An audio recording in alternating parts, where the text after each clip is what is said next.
3、2、1。Mic check 1 2. What it do? Welcome back to the Mic Check podcast. This is T Word the People's Champ here with my co-host Q.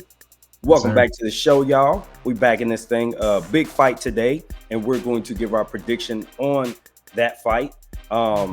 This is big, undisputed versus undisputed. But before we get into it, what's good, Q? Nothing much, man. It's been a good week. Obviously, we're looking forward to this big fight this evening. A couple other fights that are really interesting, not only on that card, but elsewhere as well that we'll be watching as boxing fans. But it's always good to get another big Canelo fight because, with that fight comes a lot of ramifications of pound-for-pound list, opportunities for those that haven't been on that list for some people, and opportunities for those to move up that list. So it's a big day. Everybody's been looking forward to in the boxing world. So excited to see it tonight. Absolutely. And I mean, when you think about just boxing as a whole, now I can only speak for me, and it seems like the sentiment across X, aka Twitter. Once Spence Crawford happened, some of the steam of boxing that was going on throughout the year kind of died. And I think it was just kind of one of those things, everybody waiting so long for that fight, 5 years in the making, that once it happened and then it didn't live up to expectation, I think it just took the air out of a lot of people's sails for this year. So you need something like this to bring that energy and excitement back to finish the year. And I don't know about you, but I definitely felt a little bit of a hangover from that situation, just because the fight wasn't competitive enough to even, warrant you being excited about everything else going on around the welterweight division. Do you think that has anything to do with why this fight is so important coming up?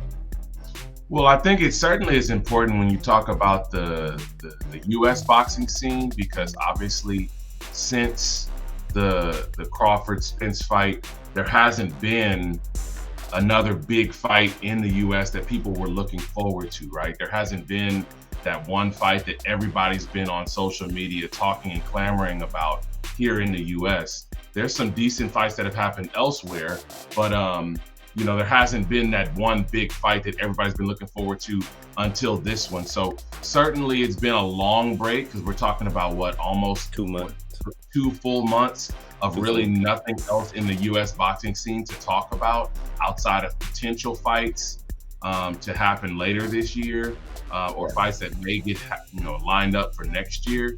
But certainly on the U.S. boxing scene, this fight comes right on time, because it has been a good while since we had a big fight to look forward to after Spence and Crawford. So I agree with you there for sure. For sure. So let's go ahead and get right into prediction. So obviously I'm gonna toss it to you. Set up your prediction for kind of how you see it playing out, and then obviously you're gonna pick a winner here. So I'm gonna throw it your way, and then I'll bring you up the rear once you're done. Go ahead, man. Yeah, I think there's mainly 3 things that you have to consider with this fight when you talk about trying to pick a winner.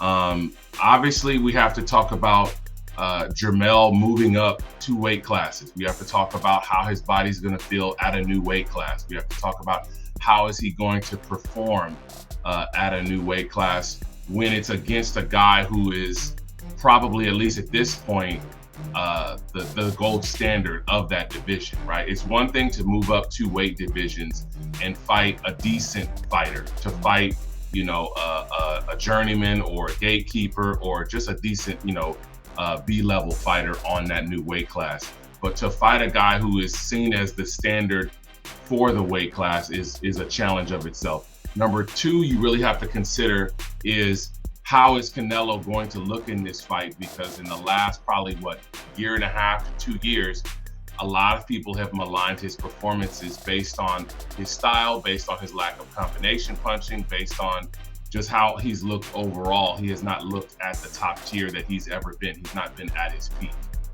So that's going to play a huge role. And then lastly, it's going to be the occasion. The occasion is an opportunity for Jermell to do something that only at this point in the 4-belt era, only one other person has done. And it just happened a few months ago when you talk about becoming a 2-time undisputed champ in 2 separate weight classes. Is that going to put more pressure on himself? Is he going to go into that fight clear-minded, knowing that, if I lose, I did what I could. I tried to go and chase that greatness, so to speak, and I wasn't able to do that in this opportunity. Or is it a situation where the occasion and the pressure that he has to face, it causes him to make mistakes, or it causes him to do things he wouldn't normally do, or get outside of whatever game plan him and Derek James have come up with. Ultimately, all those factors combined for me would lead me to favor Canelo in this fight. If I'm going to pick a winner, I'm going to pick Canelo in 10 rounds to have either a TKO stoppage or a KO stoppage. Neither one of these guys at this point in their career have been seriously hurt or even dropped that I can remember. I don't know of any fight that Jermell has seriously been hurt in. He's been clipped a few times. The one most recent time that I can think of is in the first Castano fight. I believe it was like round 4 or 5. Yeah, but he we caught him early. He responded really well to that, and I thought that he had some good middle rounds right after that. But I think personally, I just think the experience of the occasion, I think Jermell not being able to put a dent in Canelo to keep him from marching forward, I think is something that's going to be difficult for him. And I think that there will be something taken away from him by fighting at this new weight that he's maybe not used to. That's going to maybe wear a little bit more on his gas tank than it normally will. Because my anticipation is if he's going to win, he's going to have to move, and he's going to have to move often, because Canelo is a plotting fighter. How do you beat plotting fighters? You beat them with movement, with speed, with angles. And I feel like he's going to have to do that the entirety of the fight and definitively win probably 8 to 9 rounds, I think, in order to get a clear decision. Yeah, I mean, for the most part, I can agree with majority of that. As far as, I think that probably one thing I'll throw out there is that, to me, I think Canelo is the top of the heap at 168, but I don't know if he's the standard, because he does have limitations that a handful of boxers can exploit, but a lot of them come in too intimidated. So like you talked about, the moment, the gravity of the moment is what takes a lot of guys out of a fight with Canelo that actually have the skills to be more competitive with him. John Ryder was not one of those people. He just didn't have the skills, but he wasn't overwhelmed by being in the ring with Canelo. I don't know where Jermell's going to fall in that realm, because he's an emotional fighter as is. And because of emotion, you don't know which version of a fighter you're going to get when they're an emotional guy. When a guy is very even-keeled, when you think of Terrence Crawford, even Errol Spence, these guys don't get emotional. They just go in the ring and do what they're there to do. So you know what you're going to get every single time, and it plays out that way. With Jermell, that's why you have uneven performances, and you have where you get your ass kicked by Tony Harrison and beat up, and then you have a fight where you come and you stun him and you get a stoppage. Same thing with the Castano, the 2 times he had to fight him. It's like, Dr. Jekyll, Mr. Hyde.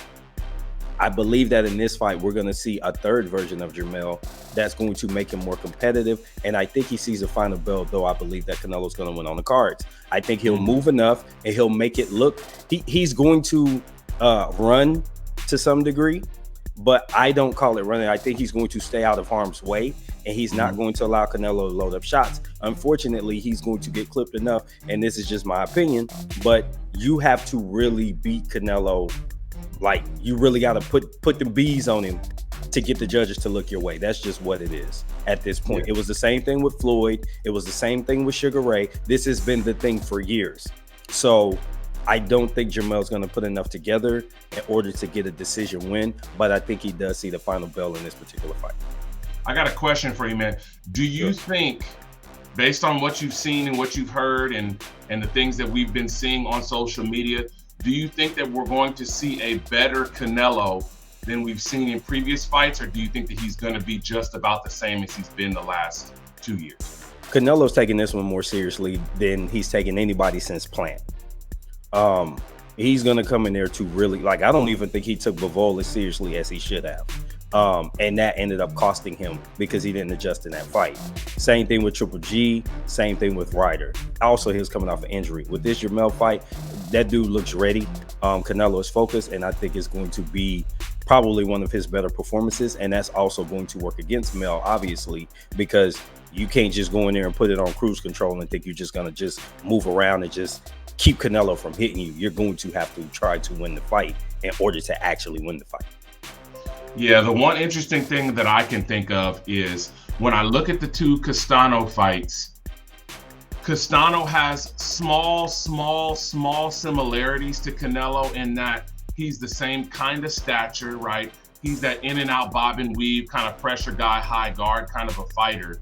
But Canelo has a wider variety of punches. He also has better punch placement that I believe he can use. So I think that the success that Castano was able to have in the two fights he had with Jermell, I think is something that Canelo is probably, or at least his trainers have looked to and said, okay, these are the areas within his defense, or these are the areas within his game that we can try to exploit. And obviously, if I had to bring it down to one key punch, I think, as it is in a lot of Canelo fights, it's the left hook. The left hook is going to be a key for Canelo, because I think he's going to be getting or trying to get Jermell to reach on his right hand from the outside, because that's where Jermell is going to feel safest to throw. And I think that if he's able to slip that punch to get inside, I think that hitting the body early, similar things that he did to Plant, is going to be key to getting Jermell to slow down with the movement, getting him to labor on the ropes a little bit. He did that a little bit in the Castano fight as well, where he got caught up on the ropes. He got caught up trying to exchange in 4, 5, 6 punch combinations. If he does that with Canelo, that's where I think that I'm leaning towards a stoppage. I don't know that it's going to be something like a clean knockout, but it could be a knockdown. And then maybe Derek sees something that he doesn't like from a response from Jermell, where he basically stops the fight on his own.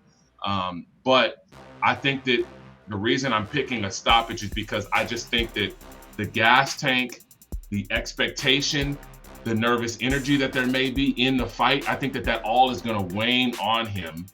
And I think that he knows going into this fight that this is probably the most difficult fight he'll have in his career. I don't know that there's going to be anybody else when he moves up to 160, or if he comes back at 168 against anybody else, that it's going to be a more pressurized occasion. So that's what led me to mine. No, definitely reasonable. And there's a reason that Canelo KO is such poor odds. Is because a lot of people think that Mel's gonna get stopped. Vegas has already put their word in and gave their say on it. And Charlo knockout is like plus 900. So I'm gonna put $10 on that, and we're gonna see how it goes. Improbable, but hey, if I put $10 up and I win, I'm happy off that $10. Right. But hey guys, hey guys, let us know what you think. Who are you predicting to win? How do you think it's gonna end? We'll be back after the fight, obviously, sometime tomorrow, and give our analysis of how it went down. So this has been T and Q for the Mic Check Podcast. We will see y'all later. Until next time, peace, Libra gang.